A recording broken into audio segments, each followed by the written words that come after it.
तो क्रम आप लोगों ने याद किया होगा, आचार्य चरक का वो बेस है हमारे लिए। तो क्रम क्या है? भीषक, द्रव्याणु, उपस्थाता, रोगी, पाचतुष्टयम। भेल, उन्होंने भेषज को पहले रखा है, ये भी याद रख लोगे, भेल ने भेषज को पहले रखा है। पथ्य के इंपोर्टेंस का जो श्लोक है वो वैदिक जीवन का दिया हुआ है, लोलिम्बराज इसके राइटर हैं, लोलिम्बराज। संध्या के समय चार चीजें चरक ने मना की हैं, चा से चरक, चा से चार। भाव प्रकाश ने पांच चीजें मना की हैं, अध्व यानी पैदल चलना उसको भी जोड़ दिया। आगे चलेंगे अभी। देखो, हेतु चार तरह के होते हैं, आप जानते ही हो। तीन दुख के हेतु हैं और एक सुख का हेतु है, बात कर चुके हैं तो मैं भी नहीं जाएंगे डिटेल में। विकार क्या होते हैं? जब धातुएं विषम हो जाती हैं। और आरोग्य की स्थिति क्या है? जब धातुएं सम हो जाती हैं दोबारा से। धातुओं का सम होना यानी आरोग्य की स्थिति। बता देंगे मुझे यही विनोद, इस तंत्र का प्रयोजन कहाँ बताया हुआ है और क्या होता है तंत्र का प्रयोजन? जो तंत्र हम पढ़ रहे हैं इसका प्रयोजन कहाँ बताया है और क्या है? मधुबाला। सर मुझे नहीं पता। रिम्पी। धातु साम्यम क्रियाचोक्ता तंत्रस्यास्य प्रयोजनम। ठीक है, तो फर्स्ट धातु। चैप्टर। ठीक है बेटा, धातु साम्य रखना चैप्टर 1 में बताया है तंत्र का प्रयोजन। जबकि सूत्र 30 के अंदर बताया हुआ है आयुर्वेद का प्रयोजन। वो क्या है? बोलो। स्वास्थ्य स्वास्थ्य रक्षण आतुरस्य विकार प्रशमन से। अच्छी बात है, स्वस्थ से स्वास्थ्य रक्षण, आतुरस्य विकार प्रशमनम। चलो ठीक है। इस बैच में मैं लोड तो नहीं डाल रहा, लेकिन जैसा आप लोग कर रहे हो ना, रेस्पॉन्स बड़े अच्छे नहीं दे रहे हो, तो मेरी सलाह है कोशिश कर लो। कर सकते हो तो कैमरा ऑन कर लेना, मैं नहीं दे रहा बर्डन इस पे। कई लोग हो सकता है कहीं ऐसा काम कर रहे हो, टीचिंग कराते हो, कुछ कराते हो, लेकिन अगर जिम्मेदारी लेना चाहते हो, अच्छा नहीं कर पा रहे आपको लग रहा है, तो बेटा कैमरा ऑन रखो। फोकस से पढ़ोगे तो ज्यादा अच्छी पढ़ाई पढ़ाई होगी आपकी, ठीक है। देखो चलो आगे। पतंजल योग सूत्र में ऐसा लिखा हुआ है कि प्रतिकूल वेदना जो होती है उसको दुख कहते हैं और अनुकूल वेदना को सुख कहते हैं। यानी कुल मिला के वेदना से इनका तात्पर्य है फीलिंग, मतलब। ठीक है, कि अगर वो फीलिंग खराब है, जिसमें कष्ट हो रहा है, तो वो दुख है। और अगर अच्छी फीलिंग है तो वो सुख है, ऐसा लिखना चाह रहे हैं।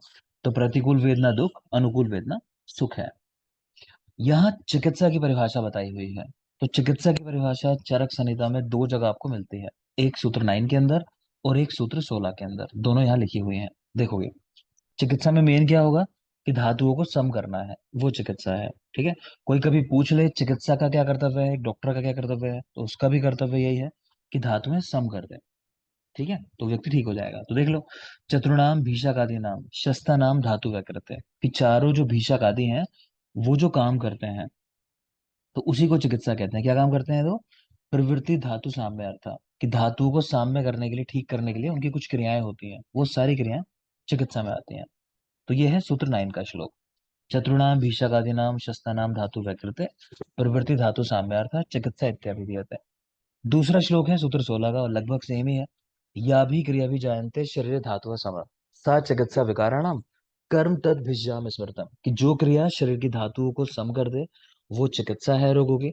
और यही चिकित्सक का कर्म है, उसको यही काम करना चाहिए, धातुएं सम करने का। आगे देखें। एक वर्ड आया बेटा, आदर्श चिकित्सा या यथार्थ चिकित्सा। आदर्श चिकित्सा चरक और वाग्भट में आया है शब्द, और यथार्थ चिकित्सा सुश्रुत में जब कमेंट्री हुई है तो वहां पे आया है, ओरिजिनली तो सुश्रुत में भी नहीं आया। लेकिन आपको ऐसे याद रखना है, आदर्श चिकित्सा चरक और यथार्थ चिकित्सा सुश्रुत। है क्या ये? तो ये कह रहे हैं कि भाई चिकित्सा वो नहीं होती कि कोई बीमार हुआ आपने उसको ठीक कर दिया और उसकी वजह से कोई नई बीमारी पैदा हो जाए, है ना। जैसे स्टेरॉइड दे दिया आपने तो स्टेरॉइड के अपने कॉम्प्लिकेशंस होते हैं, है ना। तो कह रहे हैं विकार ठीक कर लिया और रोग उत्पन्न कोई और हो गया, तो वो अच्छी चिकित्सा नहीं है। अच्छी चिकित्सा क्या है? कि आपका विकार ठीक हो जाए और कोई नया विकार भी उत्पन्न ना हो। तो दोनों ने यही बात लिखी है, देख लोगे श्लोक। प्रयोगा शमयत व्याधि सर यो श्लोक याद करना पड़ेगा, ये श्लोक याद करने हैं सर? नहीं नहीं नहीं, श्लोक नहीं याद करने हैं, मैं सिर्फ आपको हिंदी मतलब बता रहा हूँ। आपसे अगर पूछ ले एग्जाम में कि आदर्श चिकित्सा क्या है हम्म, या यथार्थ चिकित्सा क्या है, तो वो चिकित्सा है जो दूसरा रोग ना उत्पन्न करे, जो मेन डिजीज है उसको ठीक कर दो। इतना बस। ठीक है सर। क्लियर। आगे देखेंगे। इतना याद रख सकते हो कि हाँ, आदर्श चिकित्सा चरक ने दी है और यथार्थ चिकित्सा सुश्रुत ने दी है, इतना चाहो तो याद कर लेना।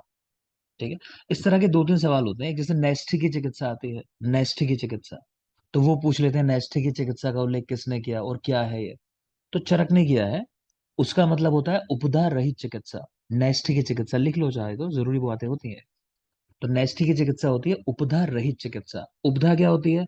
उपधा होती है कि मन में जो हमारे कोई चीज रह जाती है ना, तृष्णा रह जाती है कि अरे मुझे जीवन में ये काम करना था, अभी तो मैं भी नहीं चाहता कि मेरी मृत्यु हो जाए, है ना। या फिर अरे मुझे वो पाना था, मैं अपने घर में खुश नहीं हूँ, दूसरे का घर देखा, अच्छा अरे वो घर काश मेरा होता। तो ये जो ललक है चीजों को पाने की, इसी को बोलते हैं उपधा या तृष्णा, ठीक है। तो इससे रहित कर देना व्यक्ति को, कि लालच ना रहे मन में, उसको बोलते हैं नैष्ठिक की चिकित्सा। तो याद रखेंगे वो चरक में भी है। क्लियर? आगे चलिए। यहाँ कुछ चिकित्सा के पर्याय लिखे हुए हैं, एक नजर डाल लोगे, अगेन रटने नहीं है आपको, नजर डाल लोगे। जायु, विग्रह, हित, क्रिया, उपाय, कर्म, करण, प्रतिकरण, भीषक जित, उपक्रम, निग्रह, उल्लंघन, शांति कर्म। ये जो अगला श्लोक देख रहे हो, ये चरक चिकित्सा एक का श्लोक है। इसको बहुत ध्यान से देख लेना। इतना तो कम से कम पता होना चाहिए कि चरक ने चिकित्सा एक में चिकित्सा के कुल 9 पर्याय दिए हैं। ये 9 है, काउंट करोगे तो। चिकित्सतम, व्याधिहरम, पथ्यम, साधनम, औषधम, प्रायश्चितम, प्रशमनम, प्रकृति स्थापनम और हितम। पर्याय भी याद होने चाहिए, कई लोग पहचान नहीं पाते। कई लोग सोचते हैं कि अच्छा ये प्रायश्चित, ये थोड़ी चिकित्सा होती होगी। ये भी चिकित्सा का ही पर्याय है, प्रायश्चित। ठीक है, इसी तरह हित, बाकी तो समझ में आ जाता है। 9 पर्याय, नंबर याद रखना। आचार्य सुश्रुत के अनुसार दुख 3 प्रकार के हैं, और इसी के आगे लिख लो, लिखो व्याधि 7 प्रकार की। सुश्रुत ने दुख 3 कहे और व्याधि कही 7। तो दुख देख पा रहे हो 3, आध्यात्मिक, आधि भौतिक और आधि दैविक। इनके फर्दर डिवीजन है फिर। आध्यात्मिक के 3 है, आधि दैविक के 3 है, और आधि भौतिक का कोई डिवीजन नहीं है, मतलब उसको ये कहा है कि इंजरी वगैरह होने से जो रोग हो जाता है। तो टोटल 7 हो जाते हैं, उन 7 को कहा गया व्याधि। तो याद रखोगे, सुश्रुत, दुख 3 प्रकार के और व्याधि 7 प्रकार के। नेक्स्ट आ जाइए। वैद्य के क्या गुण होने चाहिए? तो चरक हैं या वाग्भट है, इन्होंने चारों के ना 4 4 गुण बताए हैं। जो 4 आपने चिकित्सा के पाद देखे, उन चारों के ही 4 4 गुण बताए हैं आचार्य चरक ने भी और वाग्भट ने भी। सुश्रुत ने इन जनरल दे दिए, काफी सारे लाइन से लिख दिए। तो देखोगे, श्रुते पर्यवदातत्वम बहुशो दृष्ट कर्मता दाक्ष्यम शोचम इति ज्ञेयम वैद्य गुण चतुष्टयम। कह रहे हैं जिसने शास्त्र को अच्छे से सुना हो, पढ़ा हो, ठीक है, बहुत बार दृष्ट कर्म किए हो, मतलब आंखों से देखा हो चीजों को और किया हो, दक्ष हो अपने काम में, शोच, पवित्र हो, तो ये वैद्य के गुण होते हैं। स्पेशली याद रख लेना, ये दक्ष और शोच, यानी कार्य में अपने दक्ष होना और पवित्र होना, ये दोनों के गुण कहे गए, चिकित्सक के भी और परिचारक के भी। जो स्टाफ है हमारा, दोनों के गुण कहे गए हैं, दक्ष और शोच, चिकित्सक के भी हैं और परिचारक के गुण भी हैं। इन्हीं को याद रखना है स्पेशली। बाकी और जगह पे कुछ गुण बताए हुए हैं, वो भी लिखे हैं। चित्त हस्तता, प्रतिपतिज्ञता, स्वयं कृति, व्यवसाय विशारद, सत्य धर्म परो, पीयूष पाणी, देख लेंगे। स्वयं कृति चाहो तो देख लो, व्यवसायी चाहो तो देख लो। स्वयं कृति यानी अपनी मेडिसिन स्वयं बनाने वाला हो, किसी को भरोसा ना करे, लोग मिलावट के लाके दे देते हैं। और व्यवसाय विशारद हो, यानी बिजनेस करना भी आना चाहिए। आज के टाइम में फैमिली कैसे चलाओगे? क्लियर? और यहाँ एक शब्द आया है पीयूष पाणी। पीयूष का मतलब वैसे अमृत होता है, कि चिकित्सक के हाथों में अमृत होना चाहिए, कि जिस रोगी को देख ले उसको बचा ले, कहने का मतलब है। चलो, आपको बताया होगा शायद, जिन लोगों ने डेमो क्लास ली होगी, चरक सूत्र 12 वहां पढ़ाया था आपको। तो शारंगधर ने श्वास प्रश्वास प्रक्रिया में 2 शब्द दिए हैं, एक पीयूष पाणी, एक विष्णु पदामृतम। बताएगा उन लोगों में से कोई जिसने डेमो किया था? क्या मतलब है उसका? विष्णु पदामृतम और पीयूष पाणी, ये 2 शब्द हैं। Oxygen, oxygen. ठीक है, ऑक्सीजन। तो ऑक्सीजन मतलब होता है बेटा उसका भी, आगे पढ़ेंगे, चलो छोड़ो कोई बात नहीं। पीयूष का मतलब अमृत होता है, इतना याद रखो फिलहाल। आगे देखिए, औषध के गुण। तो बहुता होनी चाहिए उसकी, योग्य हो, अपना काम कर सके, उसकी बहुत सी कल्पनाएं बन सके, और अपने गुणों में संपद हो, यानी गुणों से परिपूर्ण हो। ये मेडिसिन के गुण है, ऐसा ही वाग्भट ने कहा। सुश्रुत भी लगभग ऐसी बात करते हैं कि प्रशस्त देश, प्रशस्त आनी चा उद्धरतम, कि अच्छी जगह से ली गई हो और सही डेट पर उसको उखाड़ा गया हो। फिर है परिचारक के गुण। तो क्या होता है?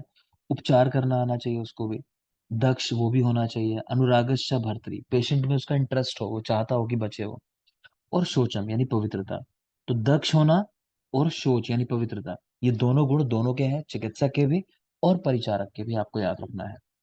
यहाँ कुछ और गुण बताए आचार्य सुश्रुत ने, ये जरूरी है बेटा, इनको ध्यान से देख लोगे। परिचारक, मैं नाम ही ले रहा हूँ बार बार, आपका हेल्पिंग स्टाफ जो होता है, नर्सिंग स्टाफ जो होता है, तो हेल्प करने वाला व्यक्ति कैसा हो? एक तो अजुगुप्सु, आपसे चीजें ना छुपाता हो, है ना, कोई गलती हो जाए कुछ हो जाए बता देगी, सर गलती से मैंने ये इंजेक्शन लगा दिया, अब क्या करना है, ठीक है। बलवान हो,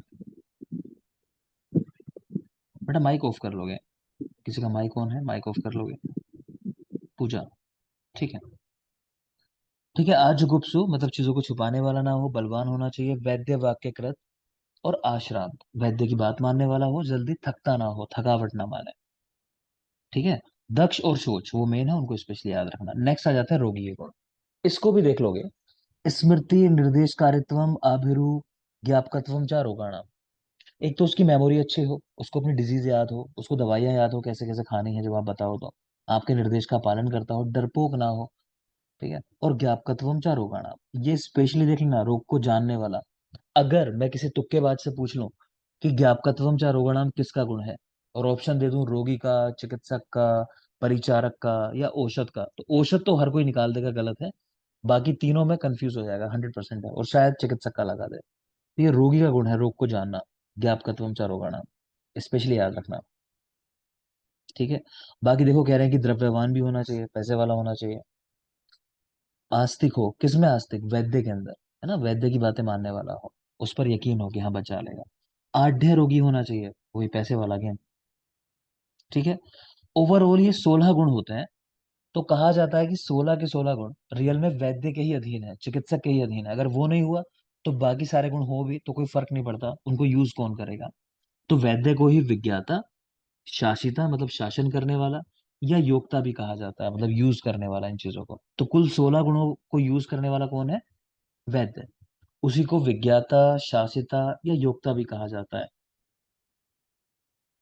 पूजा बेटा मेरी वॉइस कम आ रही है, एक बार चेक कर लो, अगर आपको मेरी वॉइस कम आती है ना, तो हो सकता है आप जिस मोबाइल से या डिवाइस से सुन रहे हो आपने उसकी वॉल्यूम कम कर रखी हो, तो अपनी साइड से वॉल्यूम बढ़ा लो। मुझे नहीं लगता कि मैं मेरी वॉइस कम होगी, मैं काफी तेज बोल रहा हूँ। पूजा बेटा बता दोगे एक बार, वॉइस इंक्रीज करो अपनी साइड से, फिर बताओ सही आ रही है नहीं आ रही है अभी?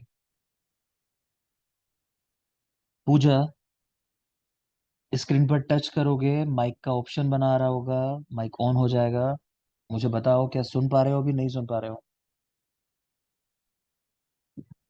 सर हमारी साइड से वॉल्यूम फुल पे है, पर आपकी वॉल्यूम कम आ रही है मुझको ना। बाकी लोग जरा बताओ, कोई समस्या किसी को? नहीं सर, ठीक है। ठीक है सर। है ना। पूजा बेटा एक बार ना डिस्कनेक्ट करके दोबारा कनेक्ट कर लो, और देख लेना डिस्कनेक्ट करके ही पहले वॉइस इंक्रीज कर लेना, ठीक है, डिस्कनेक्ट करके ओके वॉइस सर। इंक्रीज कर लेना, तब देखना ओके उसके बाद कनेक्ट करके, ओके ठीक हो सर। जाना चाहिए, ठीक है। ओके देखो, सर। देखोगे आगे। तो वैद्य के 16 गुण है, सबके सब मतलब ये वैद्य के अधीन है, क्योंकि तो 16 गुण वैद्य के ही कह दिया, और कह दिया कि वो ही प्रधान है, क्योंकि सब कुछ उसके ही अधीन है फाइनली, ठीक है। तो विज्ञाता, शासिता, युक्ता वैद्य को कहा गया। आगे चलिए, ये एक श्लोक लिखा है इस चैप्टर के अंदर, मतलब मैं आपको बता रहा हूँ, कभी दे दे एग्जाम में, क्या समझते हो, सब्जेक्टिव वाला मान लो कभी आ जाए।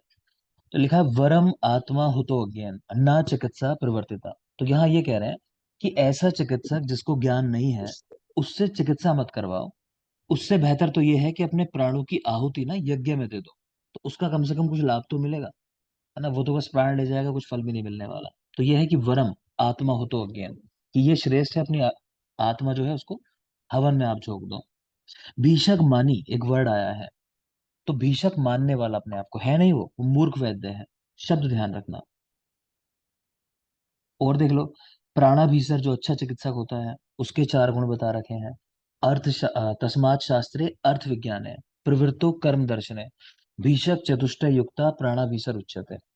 तो कह रहे हैं प्राणाभीसर वैद्य कौन है? जो शास्त्र को पढ़ता हो, उसके अर्थ को जानने में लगा रहता हो, ठीक है, कर्म करने में लगा रहता हो, कर्मों को देखने में लगा रहता हो, तो ये चारों गुणों से जो युक्त है, उसको प्राणाभीसर चिकित्सक कहना चाहिए। प्राणाभीसर यानी प्राणों को बचा लेने वाला, ठीक है। 4 गुण है मेन, तो नंबरों पे सवाल आते हैं ऐसी चीजों के, तो नंबर याद रखेंगे आप। नेक्स्ट चलिए, किस आचार्य ने कहा कि पंच कर्म को जानने वाला चिकित्सक राजा के योग्य चिकित्सक है? तो भेल ने ऐसा लिखा है। तो पंच कर्म को जानने वाला राजा के योग्य चिकित्सक है। नेक्स्ट आ जाइए। इसी चैप्टर का एक और श्लोक है बेटा। पहले इसका बहुत रेफरेंस पूछता था, बहुत मतलब बहुत ज्यादा पूछता था। तो हर साल कहीं ना कहीं ये क्वेश्चन मिल जाता था कि शस्त्र शास्त्र और सलील, मतलब है शस्त्र, बाकी शास्त्र आप जो पढ़ते हो, और सलील यानी जल, ये किसकी अपेक्षा रखते हैं? तो पात्र की अपेक्षा रखते हैं। पात्र यानी किसने इसको धारण किया हुआ है, ठीक है ना। तो शस्त्र शास्त्र और सलील पात्र की अपेक्षा रखते हैं, इनमें वैसे ही गुण आ जाते हैं। तो ये कहाँ का रेफरेंस है, ऐसा पूछते थे। तो सूत्र 9 का है। अब मैं नहीं कह रहा रटने के लिए, लेकिन फिर भी क्योंकि बहुत जरूरी रहा है, तो आपको हल्का सा तो पता होना चाहिए।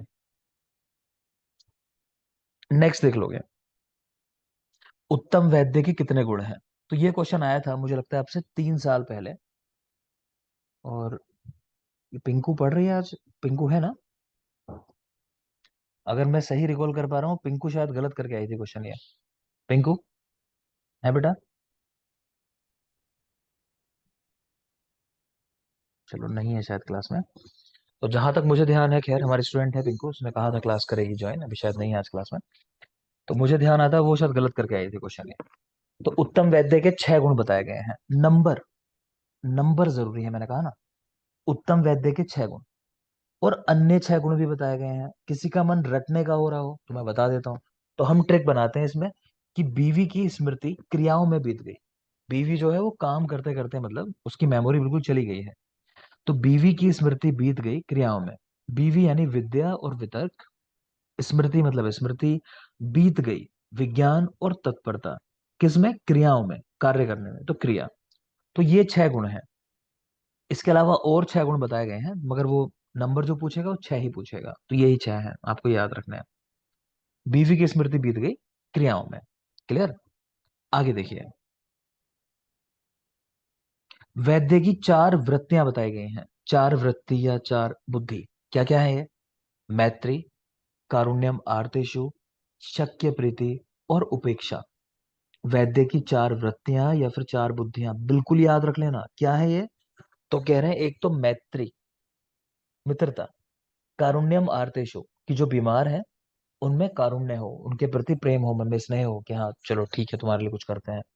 शक्य प्रीति, कि जिस रोग को ठीक कर सकते हो उसको ठीक करने का इंटरेस्ट होना चाहिए, है ना। ये नहीं कि ओपीडी जाने का मन ही नहीं कर रहा। और लास्ट में कह रहे हैं उपेक्षणम, कि उपेक्षा करनी भी आनी चाहिए। ये भी कहना आना चाहिए कि हाँ ये रोग ठीक नहीं होगा। तो ये 4 वैद्य की 4 वृत्तियां या बुद्धियां कही गई हैं, याद रखना। नेक्स्ट आ जाओगे चैप्टर नंबर 10। तो चैप्टर नंबर 10 का नाम है महाचतुष्पाद। इसके पहले आपने देखा खुड्डाक चतुष्पाद। तो सबसे पहले यहां देख पा रहे हो, परीक्षा कारणों ही कुशला भवंती। कह रहे हैं कौन कुशल होता है अपने कार्यों में? जो परीक्षा करके तब प्रवृत्त होता है, कि पहले चीजों को जान ले, देख ले, समझ ले, उसके बाद काम करे। तो परीक्षा कारणों ही कुशला भवंती। सूत्र 1 में आपको ये बातें बता दी हैं, एक बार फिर से लिखी हैं, देखना चाहो तो। सुश्रुत ने पुरुष को 16 कलाओं से युक्त कहा। प्राण कहे एकादश या द्वादश, पहली प्रायोरिटी द्वादश है, 12 फिर एकादश। रोग 1120, द्रव्यों की संख्या 573, 573, और कलाएं 7 बताई हैं। ठीक है, देख लेना एक बार इसको, जरूरी नंबर है सारे। आगे चलिए।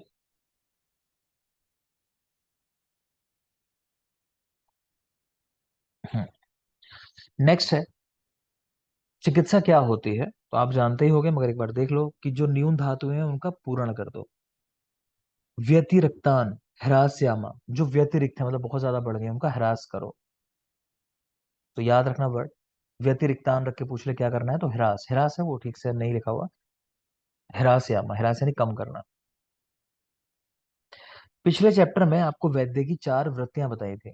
उनमें से एक आपने देखा था लास्ट में उपेक्षणम, की उपेक्षा करना भी आना चाहिए, है ना। मैत्री, कारुण्यमार्तेषु, शक्य प्रीति, और फोर्थ था उपेक्षणम। तो यहाँ कह रहे हैं कि जो चिकित्सक ये नियम फॉलो नहीं करता, असाध्य रोगों की चिकित्सा करने भी बैठ जाता है, तो वो अर्थ, विद्या, यश, हानि, उसको ये चीजें होती हैं कि अर्थ, विद्या, यश, इन सब की हानि होती है। कभी भी जीवन में संग्रह नहीं कर पाता, ना पेशेंट्स का ना पैसे का। ठीक है।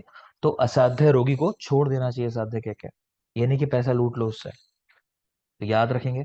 इसका भी रेफरेंस कभी काफी पूछा जाता था, तो इसीलिए मैंने बता दिया आपको। फिर आगे चलें। इसके बाद व्याधि का डिवीजन है बेटा, कि व्याधि कितने प्रकार की होती हैं। तो व्याधि के मोटे मोटे दो डिवीजन, साध्य असाध्य। फिर इनके फर्दर डिवीजन है, साध्य के दो, सुख साध्य कृत साध्य, असाध्य के दो, याप्य और अनुपक्रम में। पहले थोड़ा सा समझ लो, क्योंकि फिर मैं आगे की चीजें बहुत जल्दी से बता दूंगा, सारा कुछ पढ़ाऊंगा भी नहीं, मेन चीजों पे फोकस करना है। तो वो सीधा समझ में आता होगा कि कोई बीमारी अगर किसी ओल्ड एज के व्यक्ति में हो जाए, है ना, कभी बूढ़े लोगों में आपने देखा होगा खांसी भी हो जाती है, ठीक नहीं होती है ना।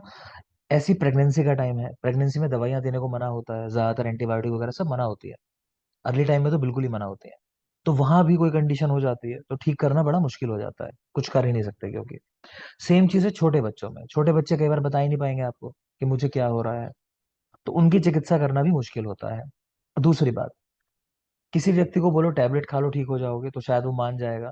अभी आप किसी को कह दो कि क्षार सूत्र होगा, है ना, और उसके पहले एक पेशेंट दिखा भी दो उसे क्षार सूत्र का, मान लो कि अब अर्श वगैरह का, भगंदर का क्षार सूत्र हुआ, तो लगता है वो ट्रीटमेंट कराने को राजी होगा? बिल्कुल नहीं राजी होगा, भले ही उसको लाभ तो हो जाएगा, यानी वो भी आसानी से ठीक नहीं होने वाला है। कृत साध्य कंडीशन हो गई वो भी। क्लियर? प्लस कुछ कंडीशन ऐसी होती हैं जिनमें आपको नाम से पता चल जाता है, कि मैंने आपको कह दिया कि किसी को मान लो 10 साल से कोई बीमारी है, कैंसर है, मेटास्टेसिस हो चुकी है, तो क्या इलाज करोगे? तो आप पहले ही कह दोगे हाँ ट्रीटमेंट नहीं होने वाला, तो ऐसी कंडीशन होती है असाध्य। कुछ कंडीशन ऐसी होती हैं कि व्यक्ति लापरवाही करता है तो उसको हो जाती है दोबारा से, ख्याल रखेगा तो नहीं होगी। जैसे डायबिटीज सबसे बेस्ट उदाहरण है, कि व्यक्ति क्या करता है कि ठीक है ठीक है ठीक है, दवाइयां खा रहा है, एकदम से होता है कि वो साया, जब कहते हैं ना हमारे यहाँ की साये आ गए हैं शादियों के, तो लगातार 10 शादियां हैं, एक एक दिन में 3 3 शादियां हैं, तो वो जाके व्यक्ति सब में जाके कहीं कुछ खा के आता है मीठा, कहीं कुछ, और बीमार हो जाता है, एकदम से ब्लड शुगर लेवल बढ़ जाएगा।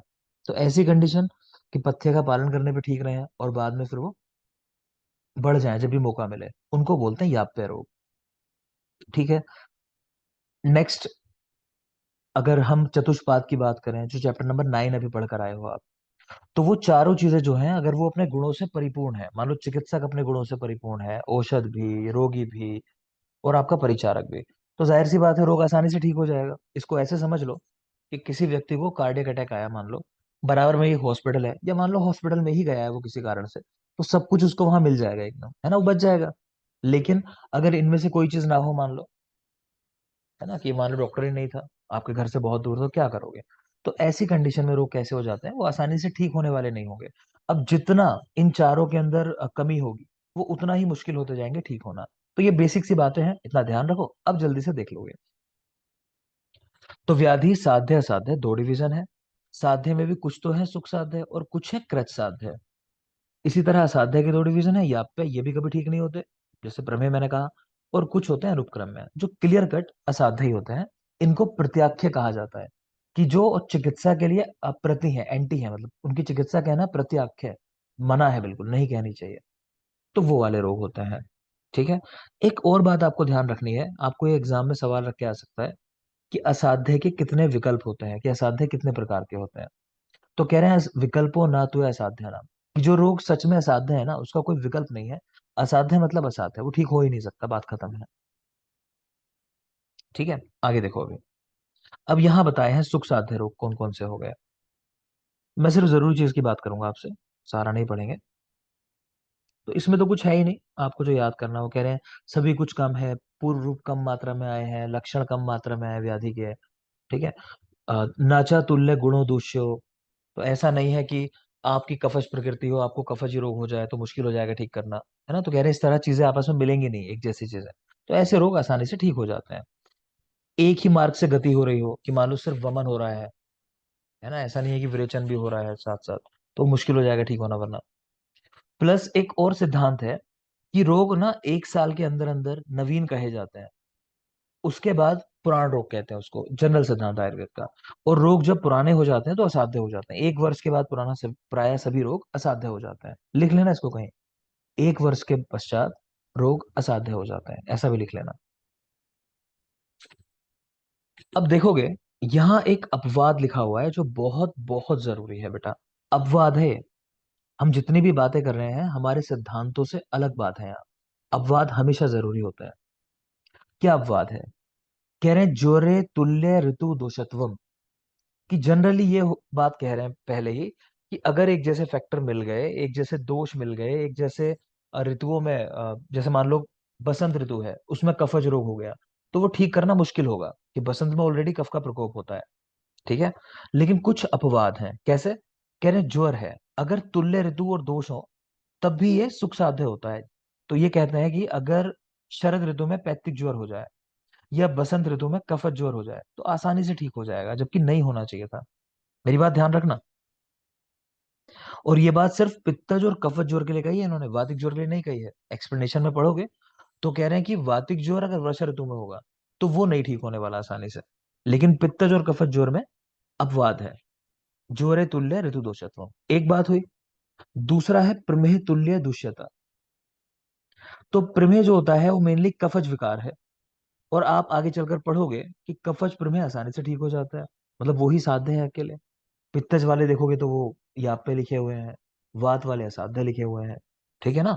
तो प्रमेह कफज ही विकार है, और कह रहे हैं कफज प्रमेह ही साध्य होते हैं, तो वो भी अपवाद हो गया इसलिए।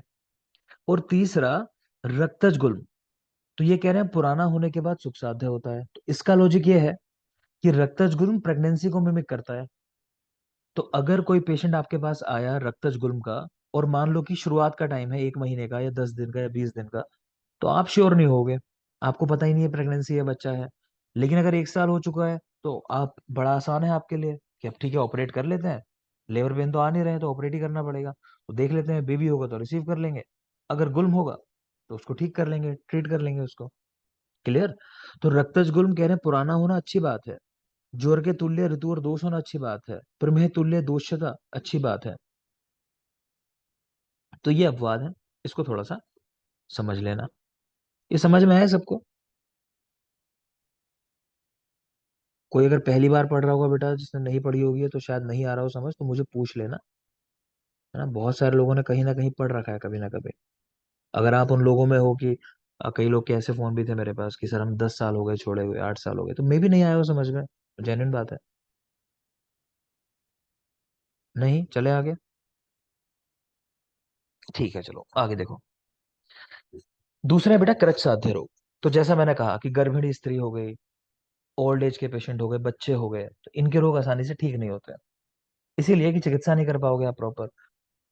दूसरा शस्त्रशार अग्निकर्म से ठीक होने वाले रोग, है ना? रोगी पहले डर जाएगा, अरे भाई मैं नहीं कराऊंगा ये कर, तो इसलिए थोड़ा मुश्किल है, और पेन तो होने ही वाला है। ठीक। नेक्स्ट आ जाओ याप्य रोग। कह रहे हैं आयु व्यक्ति की बची हुई है, शेषत्वाद आयुषो, ये वर्ड ध्यान रखना। और पथ्य वर्ड से कैच कर सकते हो, व्यक्ति पथ्य का सेवन कर रहा है तो रोग ठीक रहता है उसका, पथ्य सेवाया। दूसरा लब्धा अल्प सुखम, कि थोड़ा सा ही सुख मिल जाएगा रोग को, तो आशु प्रवर्तकम, जल्दी से बढ़ जाता है। बस समझ में आ रही होंगी, बहुत बेसिक बातें हैं बेटा, श्लोक से समझ में आता है क्या कह रहा है। ये लाइन याद रखनी है आपको, सबसे जरूरी ये लाइन है इसमें। गंभीरम बहुधातुस्तम मर्म संधि समाश्रितम, कि रोग जो है वो गंभीर है, बहुत से धातुओं में चला गया, डीप चला गया है, और मर्म संधियां इनका इन्वॉल्वमेंट कर लिया है। मर्म संधि समाश्रितम, ये लाइन रख के पूछता है किससे संबंधित है, तो याप्य रोगों से। ठीक है, आगे चलेंगे। प्रत्याख्य रोग। तो कहीं अरिष्ट अगर आ गए, अरिष्ट का मतलब है वो लक्षण जो निश्चित रूप से मृत्यु को बताते हैं। ठीक है। एक ऊपर लिखा है क्रियापथम अतिक्रांतम, इसका मतलब होता है कि कोई रोग है, आपको पता है कि भाई ये चिकित्सा करने से ठीक हो जाना चाहिए, लेकिन नहीं हो रहा है, तो उसको कहते हैं क्रियापथ को अतिक्रांत कर गया ये रोग, क्रियापथ को पार कर गया। ठीक है। तो वो प्रत्याख्य रोग होते हैं। तो क्रियापथम अतिक्रांतम अरिष्ट के साथ हो तो याद रखोगे। अगला पॉइंट है, ये भी काफी जरूरी है, कि जब कोई रोगी आपके पास आता है, आप ट्रीटमेंट करने जा रहे हो, तो सबसे पहले किस चीज की परीक्षा करनी चाहिए? तो कह रहे हैं भिज्जा प्राग परीक्षा विकाराणाम स्वलक्षणम, सबसे पहले विकार देख लो, क्योंकि आपको बताया है असाध्य है तो छोड़ देना है उसको, जो असाध्य की चिकित्सा करता है वो धर्म अर्थ यश सबकी हानि करा बैठता है। ठीक है। तो आपसे सवाल पूछेगा किसकी परीक्षा करनी है सबसे पहले, तो विकार की। वो करते क्या है लेकिन, देखते हैं पेशेंट की कैपेसिटी कितनी है, पेइंग कैपेसिटी कितनी है, तो पहले परीक्षा उसकी वो करने लगते हैं, तो वो नहीं करना है, विकार की परीक्षा करनी है। ये देख पा रहे हो व्याधि के चतुर्विध विकल्प इसी चैप्टर में है। चतुर्विध विकल्प मतलब ये जो आपने 4 डिवीजन पढ़े, ये वाले, कि साध्य असाध्य के साध्य, सुख साध्य, कृत साध्य, असाध्य के याप्य और अनुपक्रम में। तो इनको चार काउंट कर लिया, सुख साध्य, कृत साध्य, याप्य और अनुपक्रम में। तो व्याधि के चतुर्विध विकल्प। ठीक है, आगे चलते हैं। नेक्स्ट आता है बेटा चैप्टर नंबर 11। पहले एक दो सवाल, फिर आगे बढ़ता है।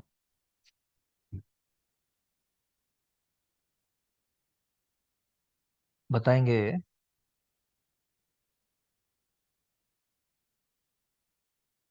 निधि, नहीं रुको, देवांगी। जी सर। देवांगी आप बताइए हाँ जी सर। बेटा, इस चैप्टर के अंदर जो लिखा है त्रिअशनी अध्याय, तो ये जो वर्ग बताए गए हैं अष्टत्रिक या षटत्रिक, लाष्टरिक है यहाँ पे, इसका उल्लेख किस आचार्य ने किया है? अच्छा, ये तो कृष्ण आत्रेय ने करा है सर। कृष्णात्रे भाष्यतम। ठीक है, देखो चलो निधि, आप दूसरे सवाल का जवाब दे दो कि मद्यपान के रेफरेंस में षटत्रिक अष्टत्रिक की बात आई है, तो उसका विचार कब करना है मद्यपान के संदर्भ में? सर मध्याप्त से पहले करना ठीक है, है इसका। ठीक है, तो मद्यपान के पूर्व। आप लिखना चाहो तो एक और पॉइंट लिख लो यहाँ पे, एक और जगह ऐसे ही सवाल मिलता है, लिखेंगे। एक मिनट बेटा,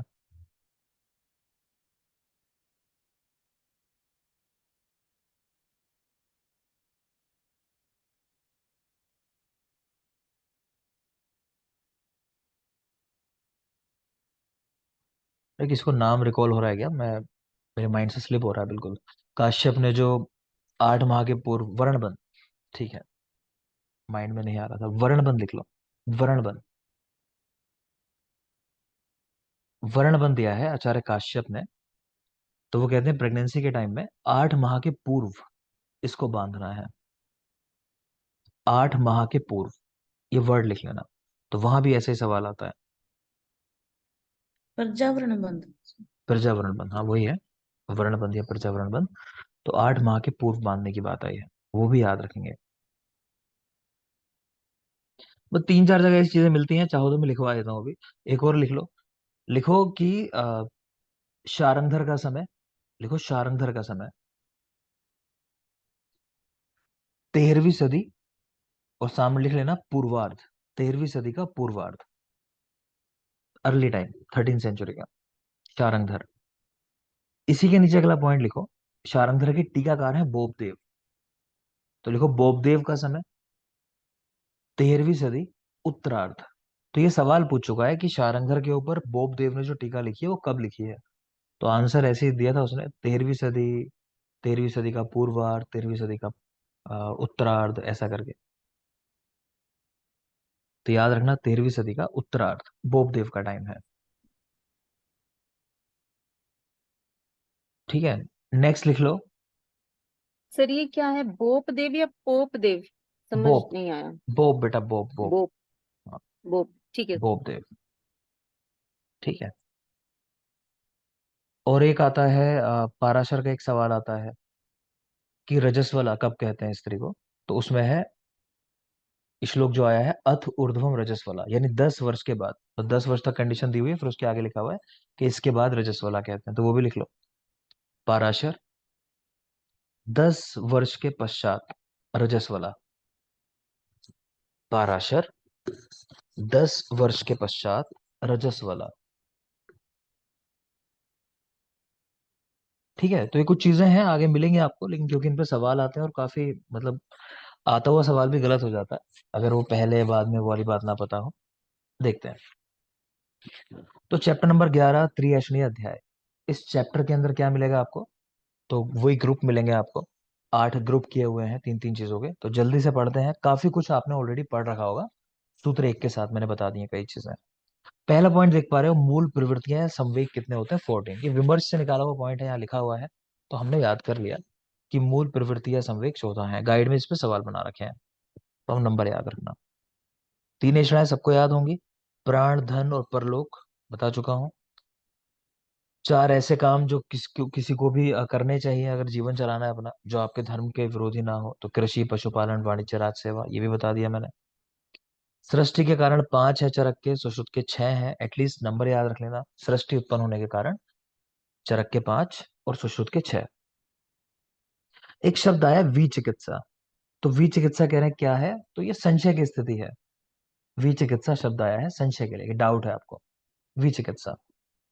देखो इस चैप्टर की सबसे जरूरी बातों में से एक आ गई कि प्रत्यक्ष ज्ञान में कितने बाधक कारण हैं, कितनी चीजें हैं जो हमें प्रत्यक्ष ज्ञान नहीं होने देते। तो 8 चीजें हैं बेटा जिनसे प्रत्यक्ष ज्ञान में बाधा उत्पन्न होती है। नाम लिखे हैं, जल्दी से पढ़ लोगे। सन्निकर्ष होना चीज का, मतलब बहुत पास। अति विप्रकर्षा, दूर होना, कोई आवरण हो, ढकी हुई हो। करण दौर्बल्य, आपकी इंद्रियां दुर्बल हो। मैं फिर एक बात क्लियर कर रहा हूँ, मैं जब भी आपको कुछ पढ़ा रहा हूँ मैं टाइम इसलिए दे रहा हूँ, सिर्फ मैं चाहूँ तो मेन चीज को हाईलाइट करके आगे निकल जाऊं। पर्पस यही है बेटा। सब्जेक्टिव एग्जाम होने लगा बाद में, है ना, तो क्या करोगे, तो थोड़ा सा आपको चीजों का सेंस होना चाहिए। यूजी में मैं जानता हूँ क्योंकि मैं भी पढ़ के आया हूँ, मैंने पढ़ाया भी है प्राइवेट कॉलेज में, और करंट में भी देख रहा हूँ कि लोग पढ़ाते हैं, पढ़ा रहे हैं, क्या होता है।